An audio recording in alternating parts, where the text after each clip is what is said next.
आज के इस गहन विश्लेषण में सभी का स्वागत है।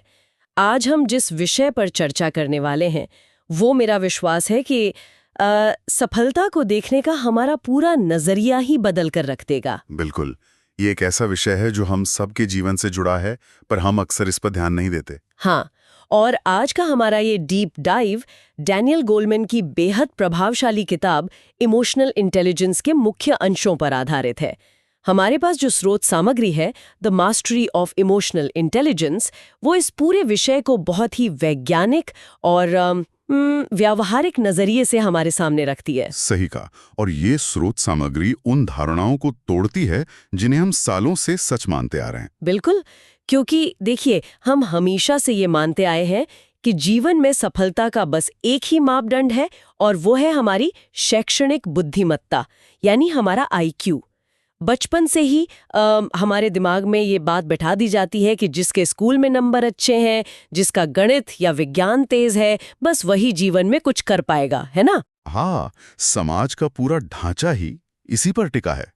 एक तरह से हम IQ को ही इंसान की पूरी काबिलियत मान लेते हैं। पर आज की हमारी यह चर्चा इस पूरे धारणा को पलट कर रख देने वाली है। अगर हम इस विषय को एक छोटे से उदाहरण से समझें, जब हम किसी सुपर कंप्यूटर के बारे में सोचते हैं तो दिमाग में क्या आता है? बेहतरीन हार्डवेयर, सबसे तेज प्रोसेसर और एक सेकंड में लाखों कैलकुलेशन कर लेने की बेजोड़ क्षमता। हाँ बिल्कुल, एक मशीन जो कभी गलती ना करे, एकदम सटीक, और जिसे आसानी से मापा जा सकता है। हम मानते हैं कि यही उस कंप्यूटर की सफलता है। और मजेदार बात यह है कि ये तुलना हमारी उस पुरानी सोच को बहुत अच्छी तरह दर्शाती है। मतलब हम इंसानों के मामले में भी ठीक यही करते हैं। हम प्रोसेसिंग स्पीड को देखते हैं, यानी किसी की गणितीय क्षमता, उसकी तर्क शक्ति या उसका किताबी ज्ञान, और बस उसी को देखकर तय कर लेते हैं कि कोई व्यक्ति कितना सफल होगा। क्योंकि वो मापना आसान है ना? बिल्कुल, ये एक ऐसा पैमाना है जो हमें बहुत सुकून देता है, क्योंकि मार्कशीट के नंबर साफ साफ दिखाई देते हैं, उसमें कोई उलझन नहीं होती।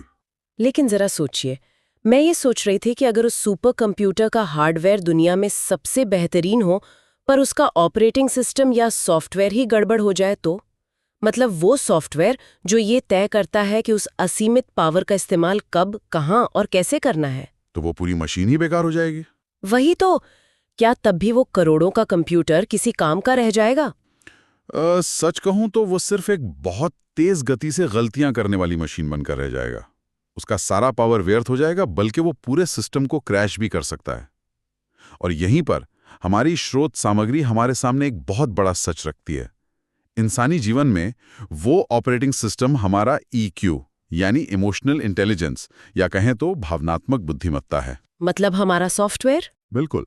सफलता केवल इस बात पर निर्भर नहीं करती कि आपका प्रोसेसर कितना तेज है, बल्कि इस बात पर निर्भर करती है कि आप अपनी और दूसरों की भावनाओं को कितनी अच्छी तरह से प्रोसेस कर पाते हैं। ठीक है। चलिए इसे थोड़ा और विस्तार से समझते हैं। अगर मैं इसे एक और तरीके से देखूं, तो ऐसा लगता है कि अगर IQ किसी कार का एक बेहद शक्तिशाली इंजन है, तो EQ उस कार का स्टीयरिंग व्हील है। अरे वाह, ये बहुत ही सटीक एनालॉजी है ना? अगर हम किसी गाड़ी में दुनिया का सबसे ताकतवर 1000 हॉर्स पावर का इंजन लगा दें, लेकिन उसमें स्टीयरिंग व्हील ही ना हो, तो क्या होगा? वो शक्तिशाली इंजन उसे सही दिशा में थोड़ी ले जाएगा। वो बस उस गाड़ी को बहुत तेजी से किसी दीवार से टकराने में मदद करेगा। एकदम सही। बिना स्टीयरिंग के इंजन की ताकत ही उसका सबसे बड़ा खतरा बन जाती है। स्रोत सामग्री इस बात पर बहुत जोर देती है कि भावनाएं हमारे जीवन के हर एक पहलू को संचालित करती हैं।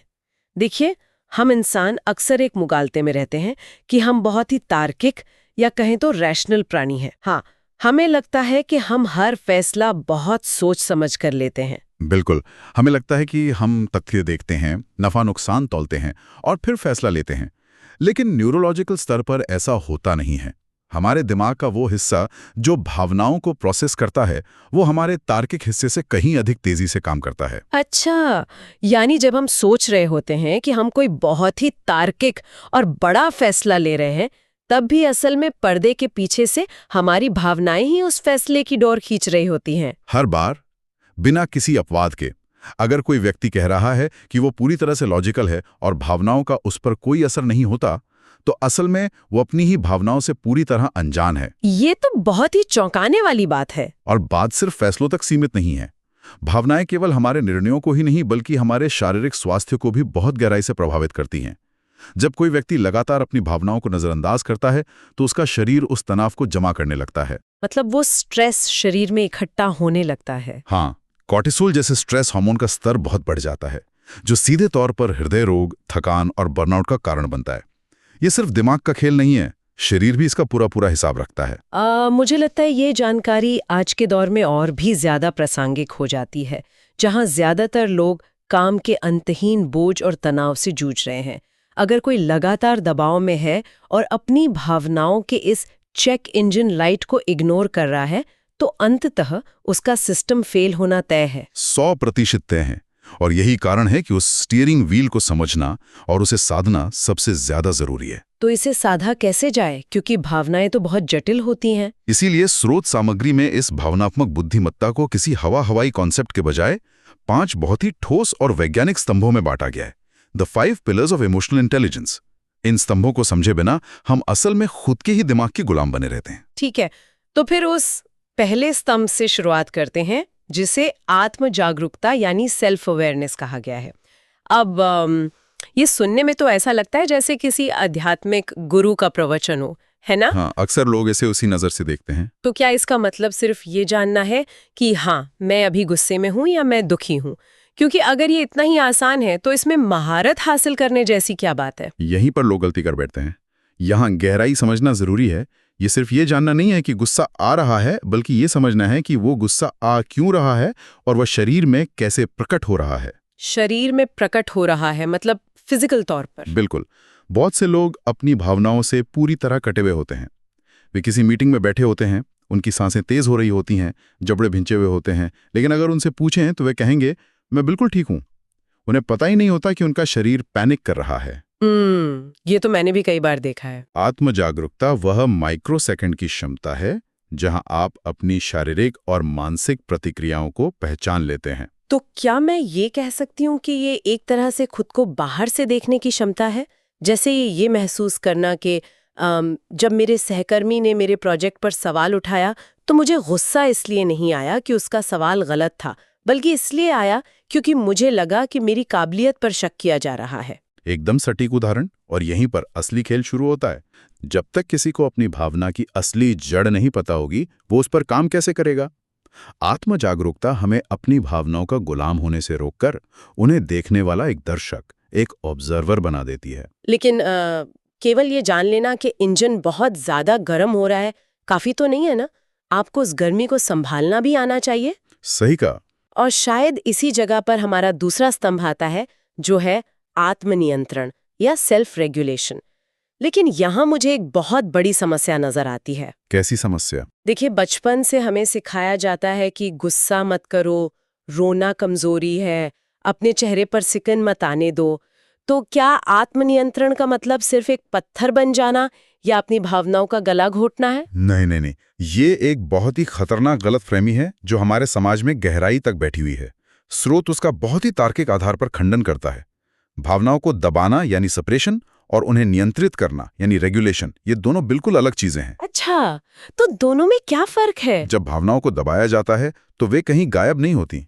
वे एक प्रेशर कुकर की तरह अंदर ही अंदर सुलगती रहती हैं और अंततः शरीर को भारी नुकसान पहुंचाती हैं, या फिर किसी दिन किसी छोटी सी बात पर एक भयानक विस्फोट के रूप में बाहर आती हैं। हाँ, जो कि अक्सर रिश्तों को खराब कर देता है। तो अगर भावनाओं को दबाना नहीं है तो फिर उन्हें रेगुलेट कैसे किया जाता है? उसका मैकेनिज्म क्या है? रेगुलेशन का मतलब है भावना को पूरी तरह महसूस करना, लेकिन उसे अपना ड्राइवर ना बनने देना। इसे ऐसे समझें, गुस्सा आना एक स्वाभाविक न्यूरोलॉजिकल प्रतिक्रिया है, लेकिन उस गुस्से में किसी पर चिल्ला देना वो एक व्यवहार है। प्रतिक्रिया और व्यवहार अलग अलग है। बिल्कुल। आत्मनियंत्रण उस भावना और उस व्यवहार के बीच एक पॉज या ठहराव पैदा करने की कला है। मान लीजिए किसी ने आपके काम की आलोचना की। अब दमन करने वाला व्यक्ति मुस्कुराकर अंदर ही अंदर जहर घूटेगा। हाँ, और बाद में फ्रस्ट्रेट होगा।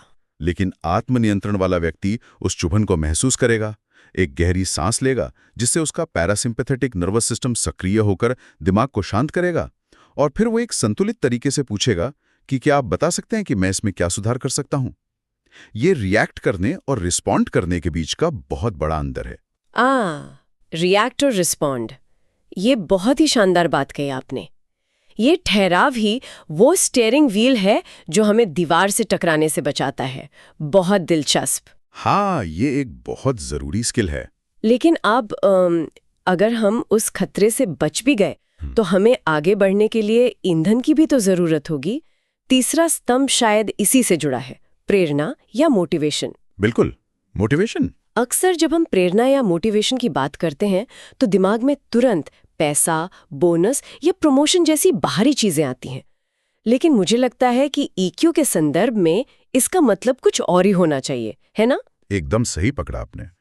स्रोत सामग्री इस बात पर प्रकाश डालती है कि बाहरी चीजें हमें कुछ समय के लिए धक्का तो दे सकती हैं, लेकिन वे हमें लंबी रेस का घोड़ा नहीं बना सकती। ईक्यू में प्रेरणा का अर्थ आंतरिक प्रेरणा यानी इंट्रिंसिक मोटिवेशन से है। ये एक तरह की भावनात्मक कीमिया या कहें तो इमोशनल एल्केमी है। भावनात्मक कीमिया, ये थोड़ा भारी शब्द हो गया, इसे थोड़ा सरल भाषा में समझते हैं। हाँ, आसान शब्दों में कहें तो इसका मतलब है नकारात्मक भावनाओं को सकारात्मक ऊर्जा में बदलने की क्षमता। देखिए, जीवन में असफलता या रिजेक्शन मिलना तो तय है। वो तो है ही। जब ऐसा होता है तो निराश होना स्वाभाविक है। एक कम ईक्यू वाला व्यक्ति उस निराशा के दलदल में डूब जाएगा, लेकिन एक उच्च ईक्यू वाला व्यक्ति उस हताशा या गुस्से को एक ऊर्जा के रूप में इस्तेमाल करेगा। मतलब वो हार नहीं मानेगा। बिल्कुल नहीं, वो उस भावना को अपने लक्ष्य की ओर बढ़ने के लिए एक ईंधन की तरह उपयोग करेगा। वे हार से टूटते नहीं हैं, बल्कि ये पता लगाने के लिए उत्सुक हो जाते हैं कि अगली बार इसे बेहतर कैसे किया जाए। मतलब ये अपनी खुद की भावनाओं को हैक करने जैसा है, जहां आप दर्द या हार का उपयोग खुद को आगे धकेलने के लिए कर रहे हैं। कमाल है। यही आंतरिक प्रेरणा की असली ताकत है। अब तक हमने जिन 3 स्तंभों की बात की, आत्मजागरूकता, आत्मनियंत्रण और प्रेरणा, ये सभी हमारी अपनी खोपड़ी के भीतर चल रहे खेल हैं। मतलब ये सब मैं और मेरी भावनाओं के बारे में था। हाँ, ये तीनों आंतरिक हैं। लेकिन दुनिया में हम अकेले तो है नहीं, तो जब हम इस भीतरी दुनिया से बाहर कदम रखते हैं तो चौथा स्तंभ सामने आता है, समानुभूति यानी एम्पैथी। और जहां तक मैं समझती हूँ, ये किसी पर तरस खाने या सिंपैथी दिखाने से बहुत अलग चीज है ना? बहुत अलग। सहानुभूति या सिंपैथी का मतलब है किसी की परेशानी देखकर बाहर से ये कहना कि ओ, ये बहुत बुरा हुआ। लेकिन समानुभूति या एम्पैथी का मतलब है उस व्यक्ति के नजरिए से दुनिया को देखने की क्षमता, उसकी जगह खड़े होकर महसूस करना।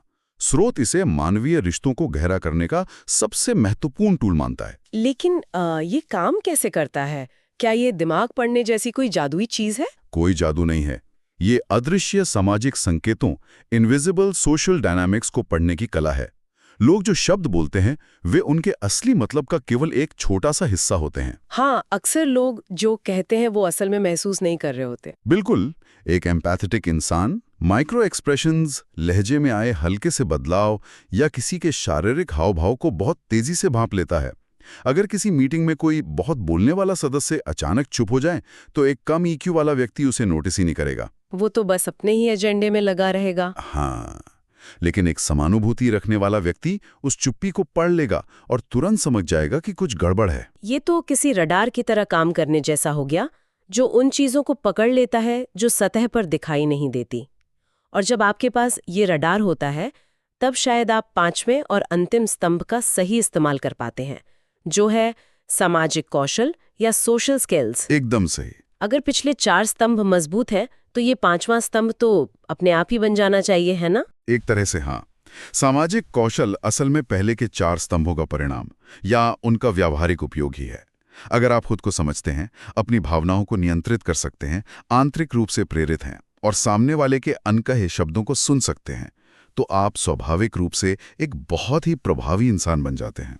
लेकिन अक्सर हम सामाजिक कौशल का मतलब सिर्फ ऐसे इंसान से निकाल लेते हैं जो बहुत बातूनी हो, जो किसी भी पार्टी की जान बन जाता हो या जिसे बहुत अच्छी नेटवर्किंग करनी आती हो। क्या सोशल स्किल्स बस यही है? नहीं, ये एक बहुत ही सतही नजरिया है। स्रोत स्पष्ट करता है कि सामाजिक कौशल का असली अर्थ एक उद्देश्य के साथ दूसरों से जुड़ने की कला है। ये किसी विवाद को सुलझाने की क्षमता है। मतलब सिर्फ बातें बनाना नहीं है। बिल्कुल नहीं। ये जानना है कि किस व्यक्ति के साथ किस तरह से बात करनी है, कब उसे चुनौती देनी है और कब उसे सिर्फ चुपचाप सुनना है।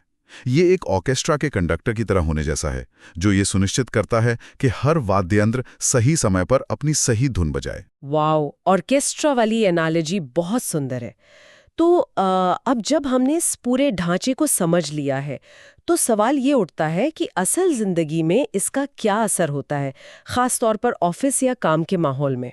इसका असर बहुत ही गहरा होता है। मान लीजिए कोई बहुत ही होशियार इंसान है जिसका आईक्यू बहुत ज्यादा है, वो दुनिया का सबसे बेहतरीन कोडर या वित्तीय विश्लेषक हो सकता है, लेकिन अगर उसका ईक्यू 0 है तो क्या वो सफल नहीं होगा? देखिए, वो एक हद तक व्यक्तिगत रूप से काम पूरा कर सकता है, लेकिन वो कभी एक अच्छा लीडर या टीम प्लेयर नहीं बन सकता। यहाँ हमें अपनी कार वाली एनालॉजी पर वापस लौटना चाहिए। वही 1000 हॉर्स पावर वाला इंजन। हाँ, वो इंसान वो 1000 हॉर्स पावर का इंजन है, लेकिन बिना स्टीयरिंग के। जब उसे किसी टीम के साथ काम करना पड़ता है तो वो अक्सर अपनी टीम के सदस्यों को कुचल देता है। वो सिर्फ टास्क मैनेज करता है, मानवीय ऊर्जा नहीं। वो लोगों को मशीनों की तरह ट्रीट करता है। बिल्कुल। ऐसे लोग अक्सर टीम के मनोबल को तबाह कर देते हैं, क्योंकि वो समझ ही नहीं पाते कि दूसरे लोग कैसा महसूस कर रहे हैं। ये बहुत ही सटीक बात है। एक महान लीडर और एक साधारण बॉस के बीच का अंतर अक्सर यही ईक्यू होता है। एक साधारण बॉस केवल स्प्रेडशीट देखेगा और चिल्लाएगा कि टारगेट पूरा क्यों नहीं हुआ। हाँ, उसका फोकस सिर्फ नंबरों पर होगा। लेकिन एक उच्च ईक्यू वाला लीडर उस अदृश्य सामाजिक गतिशीलता को समझेगा। वो ये देखेगा कि क्या टीम में कोई डर का माहौल है, क्या किसी सदस्य पर काम का इतना दबाव है कि वह अपनी क्षमता से कम प्रदर्शन कर रहा है।